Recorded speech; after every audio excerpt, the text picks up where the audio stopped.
جب مدینے خبر آئی نا کہ سید اجڑ گئے تو بشیر ابن جزلم یہ مدینے کی گلیوں میں اعلان کر رہا تھا. اس نے پہلا اعلان کیا مدینے کے چوک میں. اس کا یا اہل المدینہ قد قتل الارض کربلا. ہاں مدینہ سے ہو کے آج بھی اداسی ہے محمد کے شہر میں, آج بھی گلیاں اداس ہیں رسول کی. بشیر نے کہا او مدینے والو, مدینہ رہنے کے قابل نہیں رہا, مدینے کے سردار مارے گئے, مدینے کے سید اجڑ گئے. بشیر اعلان بھی کرتا جا رہا تھا, روتا بھی جا رہا تھا, اعلان بھی کرتا جا رہا تھا, روتا بھی جا رہا تھا. ایک دروازے کے سامنے سے بشیر گزرا, اندر سے آواز آئی بشیر کون مارا گیا؟ بشیر رو کہتا بی بی حسین مارا گیا. اندر سے آواز آئی مدینے میں کئی حسین رہتے ہیں, تو کس کی بات کر رہا ہے؟ رو کہتا محمد کا بیٹا حسین, علی کا بیٹا حسین, بطول کا لال حسین, جبریل کے پروں کا سوار حسین, محمد کی مہروں کا سوار حسین. اتنا کہنا تھا, بی بی نے گھر کا دروازہ کھول دیا. سر سے لے کے پاؤں تک چادر میں لپٹی ہوئی تھی, جھکی ہوئی کمر تھی, ہاتھ میں عصا تھی. بشیر کے گھوڑے کی لگام میں ہاتھ ڈالا, حیا کر, میرے دروازے کے آگے نہ کہہ کہ میرا حسین مارا گیا. بشیر روک بی بی من انت, تو ہے کون؟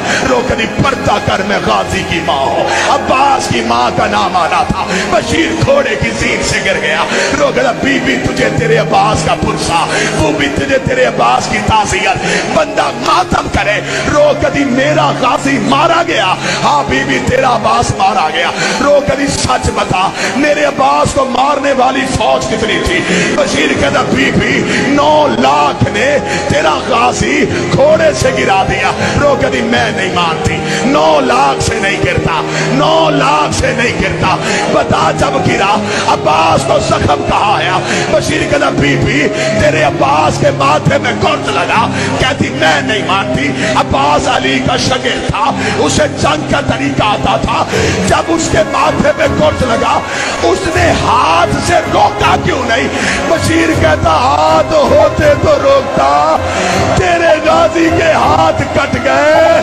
رو کے کہتی اب میں مان گئی, حسین بھی مارا گیا, زینب بھی جنگ کی خاطر تو نہ غازی گیا, اس کا تو دل مشق سکینہ میں تھا. پیاس پہ سادات کی قربان ہوا, ورنہ یہ 9 لاکھ کا لشکر تھا کیا. پانی جو نہ لا سکا دریا پہ ہی سو گیا, پانی جو نہ لا سکا دریا پہ ہی سو گیا. پیاسی سکینہ کا وہ غمخوار علمدار, پاسے علمدار, پاسے علمدار, پاسے